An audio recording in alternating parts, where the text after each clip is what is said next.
45 minute आगे और पीछे सूर्य भगवान के अस्त होने के, उसको 48 समझ लीजिए, 2 घड़ी 24 मिनट, 24 दूनी 48, 2 घड़ी का समय संध्या का समझ लीजिए कि जैसे इस समय 5:45 डूबता होगा दिन, 5:45, तो 5:45 के 24 मिनट घटाइए, 5:21, 5:20, हाँ मान लो 5:20 से संध्या लागू हो गई, 6:10, 24 मिनट इधर और फिर अस्त होने के बाद 24 मिनट, 5:45 के बाद 24 मिनट जोड़िए, 6:10, 6:10, मतलब 6:10 के ये 5:20 से लेकर और 6:10 तक बीच में जैसे भोजन है, स्वाध्याय है, सहवास मैथुन है, ये सब क्रियाएं मना की गई हैं। उस समय शांत भाव में भगवान सूर्य को अर्घ देकर गायत्री जप है, गुरु मंत्र जप है, नाम जप है, उस समय जप प्रधान रहना चाहिए। संध्या काल में ये 48 मिनट का समय, बीच का 24 मिनट इधर 24 मिनट इधर, दोनों को छोड़ करके फिर इसके बाद पाले या पहले पाले, लेकिन संध्या के समय भोजन मना किया गया है। 1 घंटा की बात है, छोटा मोटा 48 मिनट मतलब अगर हम को कार्य कर रहे हैं कोई और नाम जप करते थे, हाँ बिल्कुल, वो उस समय नाम जप जरूर करना। अब मान लो किसान है तो अपना काम तो करेगा, व्यापारी है तो अपना काम करेगा, पर उस समय जैसे संध्या का समय तो ध्यान आ गया ना, संध्या का समय भगवान का स्मरण प्रारंभ कर दे अपने कार्य करते हुए, क्योंकि जीवन में कार्य कभी समाप्त होने वाले हैं नहीं, तो हम भगवान का भजन थोड़ी छोड़ देंगे, भगवान का भजन तो करना ही चाहिए जी। संजय यादव जी। राधे राधे महाराज जी। महाराज जी, जब भक्त भगवान से कुछ नहीं चाहता तो भगवान क्या देना चाहते हैं, फिर क्या देंगे? अपने आप को ये बड़ा पावरफुल चिंतन है। जब हम किसी का भजन करें या सेवन करें या कुछ चाहे ना, इसमें बड़ा पावर है। जैसे आप कोई सेवा किए तो हमारा मन होगा, आप क्या लेंगे? कुछ नहीं। फिर आप सेवा करें, फिर पूछे क्या लोगे आप? कुछ नहीं। तो जितना आप कहोगे कुछ नहीं, उतना ही हम आपके प्रति समर्पित होते जाएंगे, आपके प्रति हम यहां तक समझ लो कि कमजोर होते जाएंगे। हम इतना कमजोर हो जाएंगे कि एक दिन आपके सामने हम सकुच जाएंगे। जब आप कुछ नहीं लेंगे तो आपकी अधीनता हो जाएगी, आपकी अधीनता हो जाएगी। देखो, सर्वलोक महेश्वर अखिल ब्रह्मांडों के स्वामी भगवान श्री राम हनुमान जी से कहते हैं, कितनी सकुच है इस बात में देखना, प्रति उपकार करो का तोरा, सन्मुख हुए न सकत मन मोरा। मैं आपकी सेवा के बदले में क्या करूं? मतलब इतना मन सकुच गया है कि तुम्हारे सामने नहीं हो रहा है। सन्मुख होई न सकत मन मोरा, सुन सुत तात उरिन मैं नाही, करि विचार देखा मन माहे। हे तात, हे पुत्र, हे वत्स, मैं तुमसे कभी उरिन नहीं हो सकता। भगवान अधीन हो गए। निष्कामता में जब हम सेवा करते हैं किसी से और कुछ नहीं लेते तो वो अधीन हो जाता है, वो सकुच जाता है। यही सबसे बड़ी बात है। सेवा का स्वरूप यही है कि स्वामी प्रसन्न होकर के ऐसा सोचे कि मैं क्या दूं, और सेवक मुझे कुछ नहीं चाहिए। ये सेवक और ऐसे स्वामी बिरले हैं। ऐसे स्वामी सिर्फ भगवान है, और ऐसे स्वामी सिर्फ भक्त हैं जो अकिंचन और निष्काम भक्त हैं। तो भगवान अपने आप को दे देते हैं। जो कुछ नहीं मांगते हैं उनको भगवान अपने आप को दे। उन भक्तों के पीछे पीछे भगवान डोलते हैं, कहीं कोई विपत्ति, कहीं कोई कष्ट ना हो जाए। जहां मेरा भक्त चरण रखे वहां रखूं मैं हाथ, पीछे पीछे मैं फिरूं कभी न छाड़ू साथ। भक्तन पाछे यो फिरत जो बछरा संगाए। अगर थोड़ा भी कोई संकट का अवसर आता है वहां भगवान तुरंत भक्त का सहयोग कर देते हैं। भक्त क्योंकि वो निष्काम भक्त है ना। जहां जहां भक्तन को कछु परत है संकट आए, ताता आपुन बीच होए, उस संकट में तुरंत उसकी रक्षा करते हैं। तो बहुत उत्तम भक्ति है जिसमें भगवान से मांगा ना जाए, पर हम लोग ऐसे मांगता है कि भक्ति थोड़ी है और मांग बहुत ज्यादा है। मतलब बहुत विचित्र संसार का स्वरूप है। और भगवान ने 10 बार आपकी बात पूर्ण कर दी है और 11वीं बार पूर्ण ना करें तो श्रद्धा खत्म। ऐसी भक्ति है। 11वीं बार अगर हमारी बात ना पूर्ण करें तो श्रद्धा खत्म हो जाए। ऐसी बहुत नाजुक भक्ति है। भक्ति बहुत बलवान और पुष्ट होनी चाहिए, वो निष्काम भक्ति होती है। हम आपसे प्यार करते हैं, आप हमारी तरफ ना देखें, आप हमको कभी सुख ना पहुंचाएं, तो भी मैं आपसे प्यार करूंगा, ये बलवान भक्ति है। और ये दे दो भगवान, ये दे दो भगवान, ये दे दो, और जब भगवान ने देखा कि ये चीज इसके लिए ठीक नहीं है और नहीं दिया, तो भगवान से श्रद्धा हो गई। हमारी पत्नी बहुत मांगते रहती है भगवान से। वैसे हमें लगता है मांगे, क्योंकि पिता है, सर्वेश्वर है, सर्वलोक महेश्वर है, पर उन पर ये छूट दे दे कि तुम्हारी इच्छा हो तो पूर्ण कर देना, और तुम्हारी इच्छा ना हो तो पूर्ण मत करना।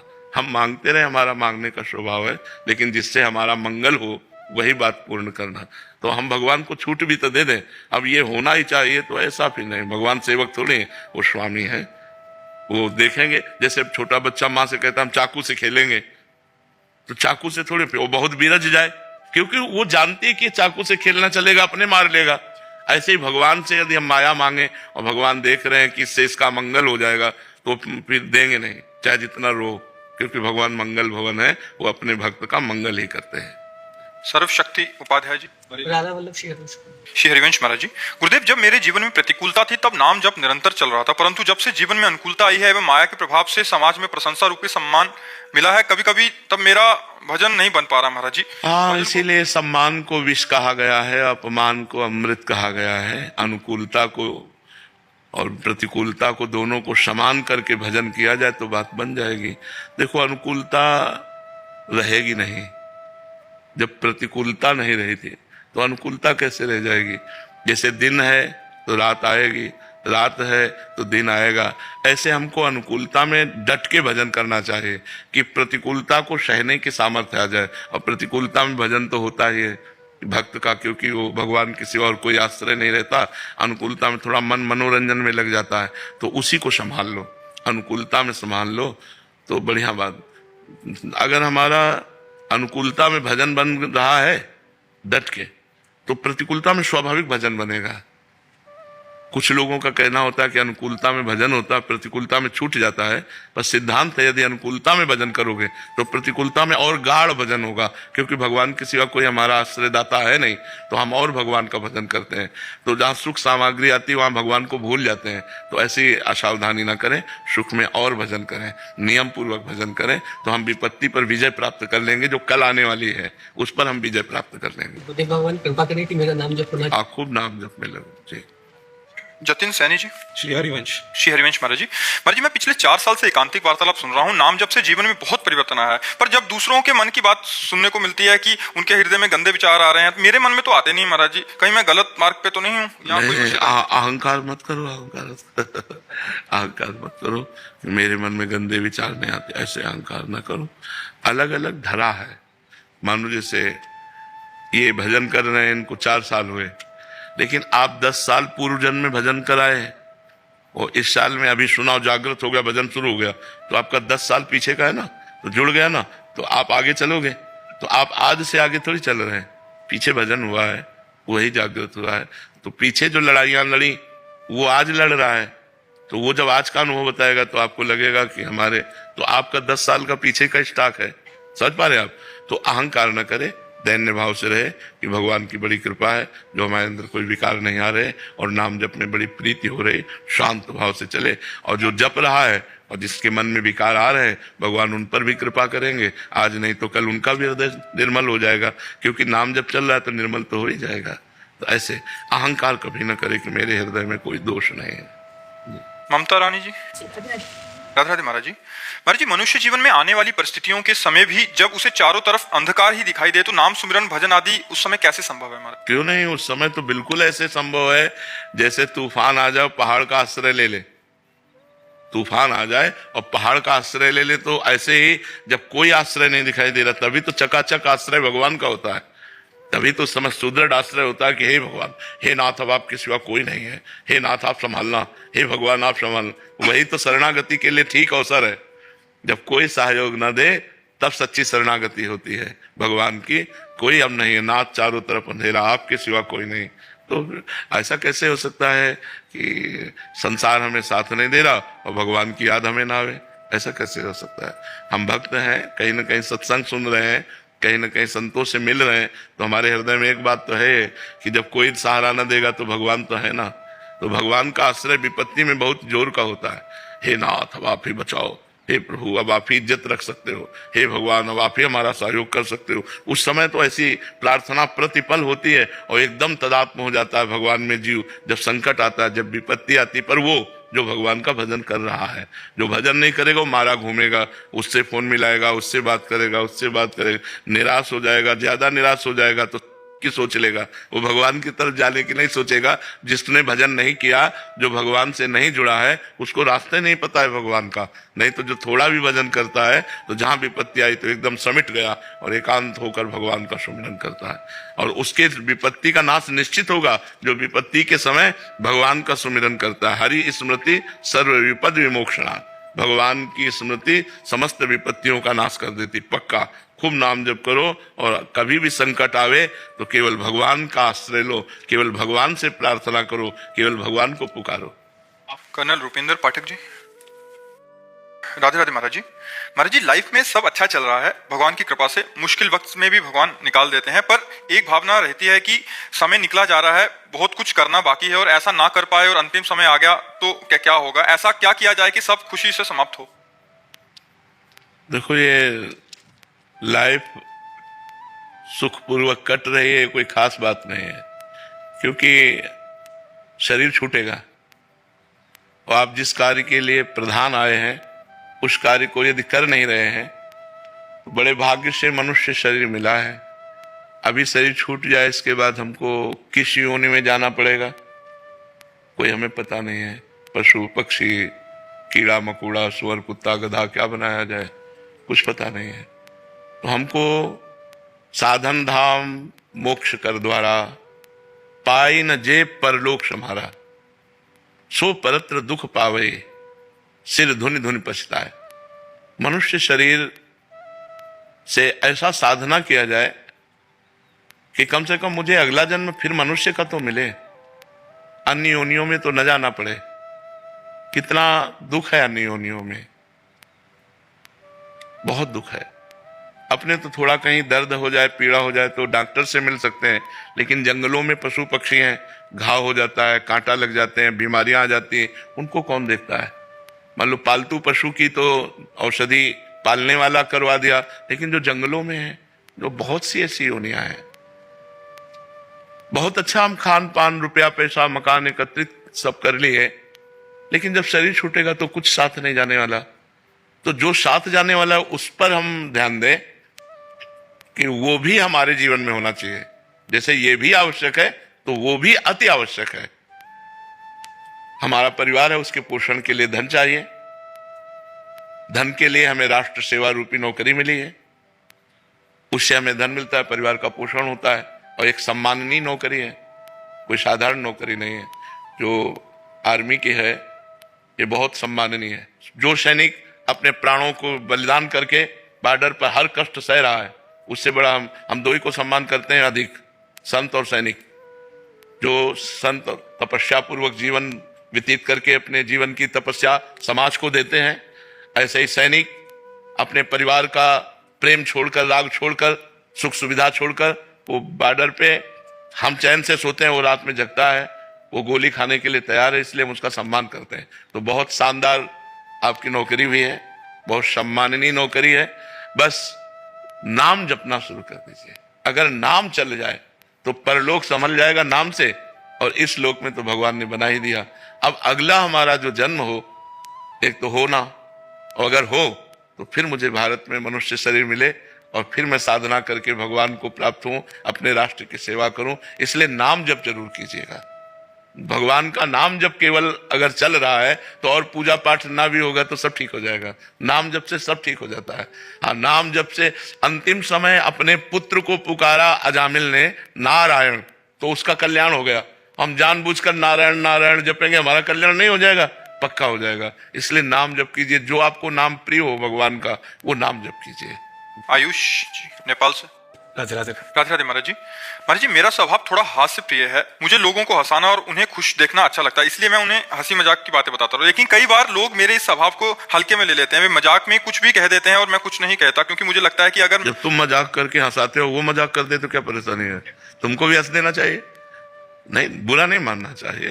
देखो, अगर हमारा विनोदी स्वभाव है तो हम किसी न किसी का उपहास करेंगे ना, तभी तो हंसी होगी।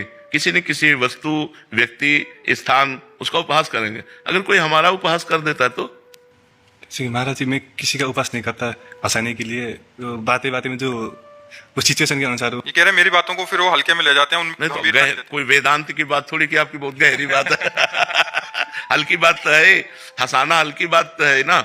वेदांत की बात, जो शास्त्र की बात है, वो हल्की बात नहीं है, उसे गहराई से समझना चाहिए।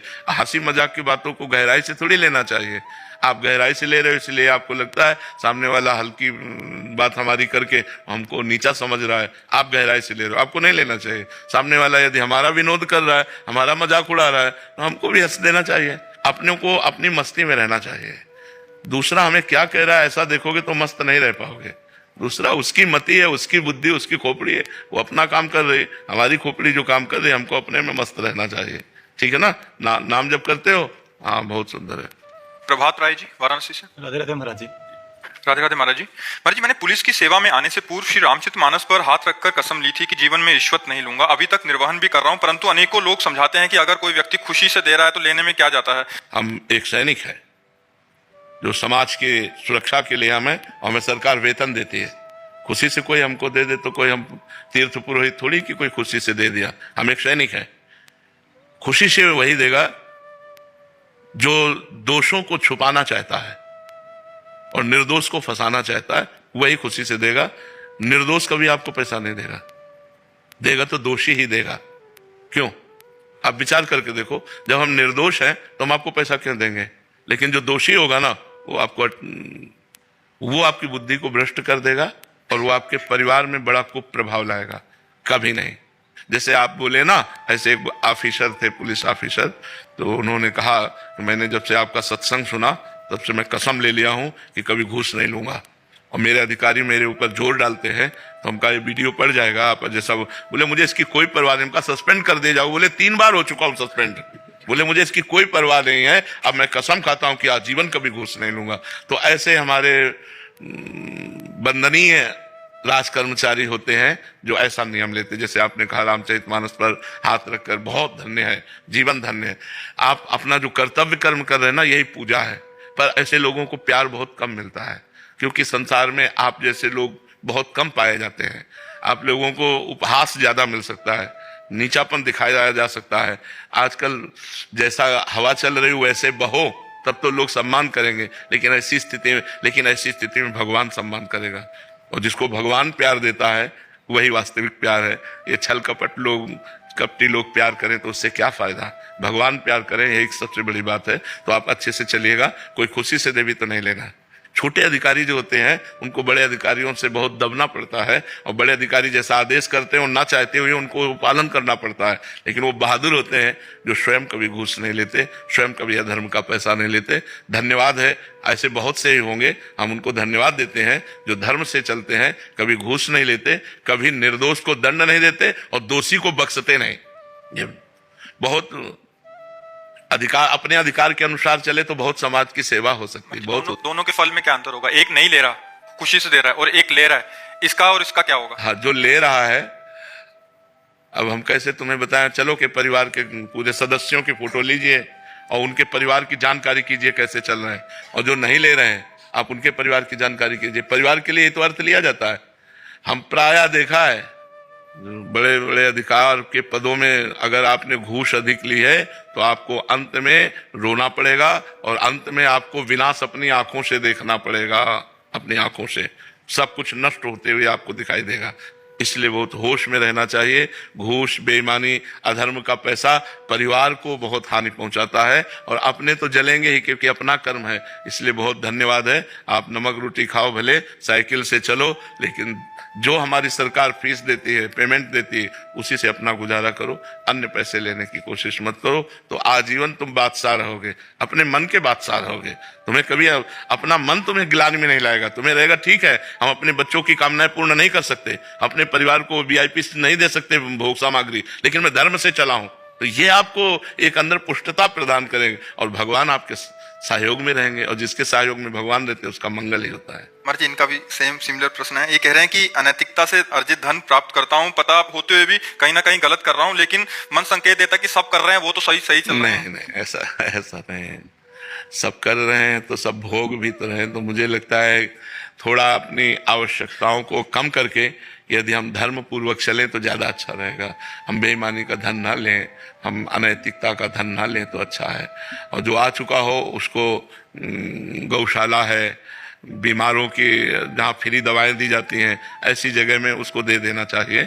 अपने को धर्म पूर्वक कमाना चाहिए, धर्म पूर्वक खाना चाहिए, जिससे आपके बच्चों का भविष्य बड़ा उज्जवल हो, आपका परिवार सुख पूर्वक जी सके। आज आपका माहौल बहुत बढ़िया हो सकता है।